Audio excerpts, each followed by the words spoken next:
Hello students, welcome back to our channel the pharma Pathshala. आज हम बात करने वाले हैं बायोस्टैटिस्टिक के बहुत ही important topic that is SPSS. तो बेसिकली स्टूडेंट्स एसपीएसएस के बारे में हम जानेंगे कि सॉफ्टवेयर कैसे वर्क करता है, रिसर्च मैथोडोलॉजी में इसका क्या रोल है, इसके मॉड्यूल्स के बारे में और इसके यूजेस के बारे में। तो वीडियो शुरू करने से पहले स्टूडेंट जल्दी से हमारे चैनल को लाइक कीजिए और सब्सक्राइब का बटन जल्दी से दबाइए ताकि हमें मोटिवेशन मिलता रहे और हम इसी तरह की वीडियोज़ आपके लिए लाते रहें। चलिए वीडियो शुरू करते हैं। स्टूडेंट्स, रिसर्च एक टाइम कंज्यूमिंग और एक स्लो प्रोसेस होती है। क्योंकि रिसर्च में हमें जो डेटा मिलता है वो बहुत ज़्यादा क्वांटिटी में होता है। तो इस डेटा को कलेक्ट करने में, उसको एनालाइज करने में और साथ ही साथ उसको इंटरप्रिटेट करने में हमें बहुत ज़्यादा टाइम लग जाता है। और साथ ही साथ जब कभी हमें इस तरह के डेटा को रिप्रेजेंटेबल फॉर्म का मतलब है कि ग्राफ की फॉर्म में, पाई चार्ट्स की फॉर्म में या बार ग्राफ या हिस्टोग्राम की फॉर्म में हमें उसे रिप्रेजेंट करना पड़ता है। तो जब डेटा हमारे पास ज्यादा क्वांटिटी में होता है तो हमें इस रिप्रेजेंटेबल फॉर्म में उसको रिप्रेजेंट करते हुए काफी दिक्कतें आती हैं, काफी टाइम कंज्यूम हो जाता है। तो इन सब प्रॉब्लम से बचने के लिए 3 यंगस्टर ने 1968 में, जिनका नाम था Norman H Nie, C Hadlai, Hull and Dale H Bent, इन्होंने क्या किया, एक सॉफ्टवेयर पैकेज डिजाइन किया जिसके अंदर लार्ज डेटा को आप कुछ ही टाइम में क्या कर सकते हो, उसे ग्राफिकल फॉर्म में कन्वर्ट कर सकते हो, उस डेटा को कंपाइल कर सकते हो, कंप्रेस कर सकते हो। कंप्रेस का मतलब है कि उतने लार्ज स्केल डेटा को आप बहुत ही जल्दी उसके रिजल्ट तक पहुंच सकते हो, उसे एनालाइज कर सकते हो, उसे इंटरप्रिटेट कर सकते हो। That is known as SPSS. SPSS means statistical package for social sciences. तो बेसिकली ये जो सॉफ्टवेयर होता है, लार्ज स्केल डेटा को, जो बहुत ज्यादा क्वांटिटी में हमारे पास रिसर्च का डेटा होता है, उसको बहुत ही कम टाइम में ग्राफिकल फॉर्म में रिप्रेजेंट कर सकता है, जिसको देखने के बाद आप ये बता सकते हैं कि इस डेटा के रिजल्ट्स कैसे हुए। Now SPSS modules. तो बेसिकली स्टूडेंट्स, अभी एसपीएसएस जो सॉफ्टवेयर है उसके कौन कौन से मॉड्यूल्स अवेलेबल हैं, ये किस किस तरीके से काम करता है या किन किन चीजों को प्रिडिक्ट करने में ये हेल्प करता है। तो first module is decision time module. So basically student, decision time module हमें हेल्प करता है कि किसी भी प्रोडक्ट की सेल को एज्यूम करने के लिए, कि कोई भी प्रोडक्ट कितना सेल हो सकता है उसको एज्यूम करने के लिए ये हेल्प करता है। तो बेसिकली इसमें हम जैसे ही डेटा हम डालते हैं इस डिसीजन टाइम मॉड्यूल के अंदर, तो ये 3 क्वेश्चन रेस करता है। इसमें 3 क्वेश्चन आते हैं जो हमें ये बताता है उन क्वेश्चन के बेस पे कि प्रोडक्ट को लॉन्च करने का या फोरकास्ट करने का बेस्ट तरीका कौन सा है, और हम उसी वे के हिसाब से अपने प्रोडक्ट को फोरकास्ट करते हैं और अपने प्रोडक्ट की सेल को प्रिडिक्ट कर सकते हैं। Second is base module.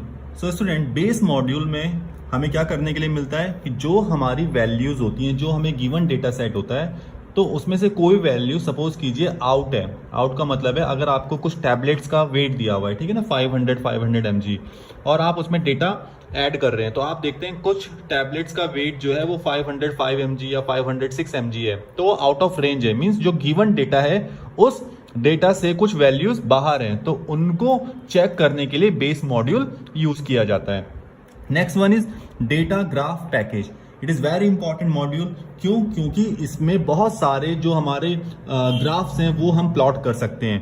तो बेसिकली इस मॉड्यूल का यूज किस लिए किया जाता है, जो ग्राफिकल रिप्रेजेंटेशन होता है उसको रिप्रेजेंट करने के लिए इस मॉड्यूल का यूज किया जाता है। तो बेसिकली इसमें मोर देन 80 डिफरेंट ग्राफ जो स्टाइल्स हैं वो बनाए जा सकते हैं, और मोर देन 200 चार्ट स्टाइल इसके अंदर बनाए जा सकते हैं। चार्ट जैसे आपने देखा होगा पाई चार्ट, तो मोर देन 200 चार्ट के स्टाइल्स आप इसके थ्रू बना सकते हैं, अपने डेटा को रिप्रेजेंट कर सकते हैं। Next is sample power module. तो स्टूडेंट, जैसे कि हमने देखा था सैंपल साइज में, सैंपल या पावर ऑफ स्टडी देखा था। तो जब आपको सैंपल का साइज मेजर करना होता है, स्टैटिस्टिकल टेक्निक से कैलकुलेट करना होता है कि भाई सैंपल का साइज क्या है या पॉपुलेशन साइज क्या है, ठीक है, और कॉन्फिडेंस इंटरवल को कंप्यूट करना होता है। कॉन्फिडेंस इंटरवल क्या होता है कि आपके जो डेटा है वो कितने एक्यूरेट है, कितने near by accuracy, that is known as confidence interval. तो बेसिकली जब आपको सैंपल साइज को मेजर करना होता है तो आप सैंपल पावर मॉड्यूल का यूज करते हैं। Next is data entry module.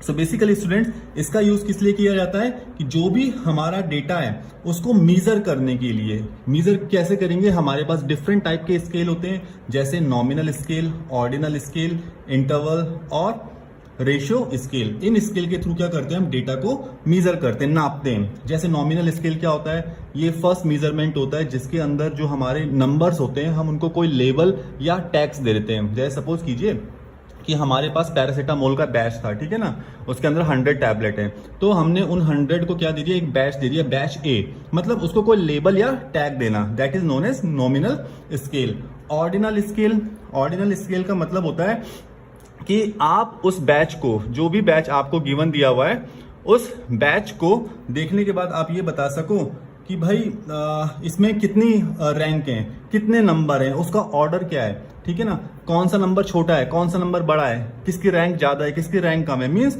उनको रैंक में डिवाइड करने को बोलते हैं हम ऑर्डिनल स्केल।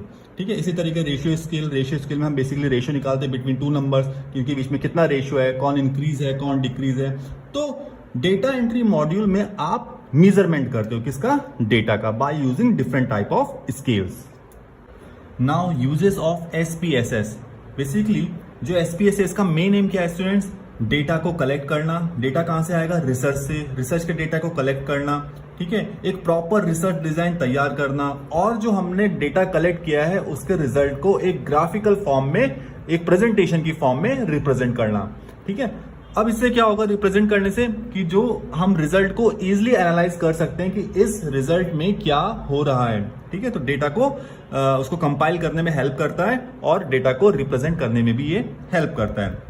नेक्स्ट यूज है इसका, बेसिकली जो रिसर्चर्स होते हैं या इंडस्ट्रियलिस्ट होते हैं वो क्या करते हैं, इस टेक्निक के थ्रू, इस एसपीएस सॉफ्टवेयर के थ्रू वो डिसीजन ले सकते हैं कि हमें अपने प्रोडक्ट में क्या क्या चेंजेस करने हैं, अपने प्रोडक्ट को कैसे फोरकास्ट करना है, इसकी सेल को कैसे इंक्रीज करना है। तो डिसीजन मेकिंग में भी ये हेल्प करता है।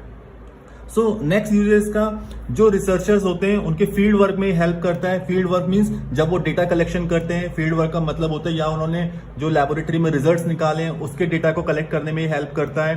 तो इससे उनको बहुत ईजिली होता है कि वो अपने डेटा को रिप्रेजेंट कर सके।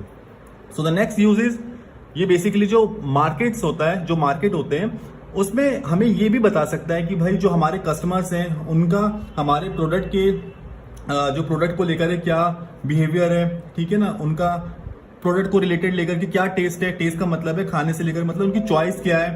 तो basically totally market based software भी ये काम करता है कि जो बताता है कि कस्टमर हमसे, हमारे प्रोडक्ट से क्या उम्मीदें रखता है या उसका हमारे जो प्रोडक्ट के अगेंस्ट क्या रिएक्शन आ रहा है। ठीक है, तो these are the basic usages of SPSS software.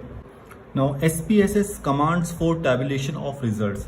Basically students, जो एसपीएस सॉफ्टवेयर है इसको हम कैसे यूज कर सकते हैं, कैसे हम इसको, जो हमारा डेटा उसको क्रॉस सेक्शन में डिवाइड कर सकते हैं, कैसे इंटरप्रेटेट कर सकते हैं, कैसे फ्रीक्वेंसी टेबल कैलकुलेट कर सकते हैं। So by using this SPSS software you can easily calculated the different type of variables और डिफरेंट टाइप्स ऑफ वैल्यूज। तो यहाँ पे हमने एक एग्जांपल लिया है, computing frequency table using SPSS. अब कैसे हम एसपीएसएस के थ्रू फ्रीक्वेंसी टेबल को कंप्यूट कर सकते हैं। तो बेसिकली स्टूडेंट्स, मैंने यहाँ पे इसके स्टेप्स लिखे हैं कि आपको इन स्टेप्स को फॉलो करके आप फ्रीक्वेंसी टेबल को कंप्यूट कर सकते हो और रिजल्ट्स निकाल सकते हो। So these are the steps. First step is, on the SPS home page click on analyze option. सबसे पहले आपको जो एसपीएसएस का लेटेस्ट सॉफ्टवेयर है उसको ओपन कर लेना है। उसके बाद जो होम पेज होता है वहां पे एनालाइज का बटन होगा, उसको आपको क्लिक करना है। आफ्टर दैट आपको क्या करना है, क्लिक करना है डिस्क्रिप्टिव स्टैटिस्टिक पे। ठीक है ना, फिर ये ऑप्शन आएगा जब आप एनालाइज को क्लिक करेंगे। इसके बाद डिस्क्रिप्टिव स्टैटिस्टिक के ऑप्शन पे क्लिक करेंगे, फिर उसके बाद फ्रीक्वेंसी का ऑप्शन आएगा, वहां पे आप देन क्लिक करेंगे। अब फ्रीक्वेंसीज का ऑप्शन आने के बाद आप क्या करेंगे, वेरिएबल चूज कर लेंगे according to your frequency table. ठीक है ना, जो भी आपको वेरिएबल्स उसमें डालने हैं आप उनको चूज कर लेंगे वहां से। देन आपको क्या करना है, फाइनली ओके के बटन पे प्रेस करना है। ठीक है, वेरिएबल चूज करने के बाद आपको ओके के बटन पे प्रेस करना है, और जिसके बाद जो भी हमारी फ्रीक्वेंसी काउंट है, परसेंटेज है, ईच सेक्शन की वेरिएबल्स की, वो हमारे सामने वहां पे कंप्यूट हो जाती है। तो ये एक बेसिक स्टेप है, आपको एग्जाम में लिख करके आना है। ठीक है, फॉर एग्जाम्पल के अंदर कि आप फ्रीक्वेंसी को कैसे कंप्यूट कर सकते हो बाय यूजिंग एसपीएसएस। तो स्टूडेंट्स ये था complete overview of SPSS software. इसमें हमने इसकी थ्योरी, इसकी इंटरप्रिटेशन और साथ ही साथ फ्रीक्वेंसी डिस्ट्रीब्यूशन टेबल को SPSS के थ्रू कैसे सॉल्व करते हैं वो भी जाना। तो स्टूडेंट्स नोट्स के लिए जल्दी से हमारे टेलीग्राम चैनल को भी आप फॉलो कर लीजिए, जिसका लिंक डिस्क्रिप्शन में गिवन है। तब तक के लिए keep like and subscribe our channel the pharma Pathshala. Thank you so much for watching.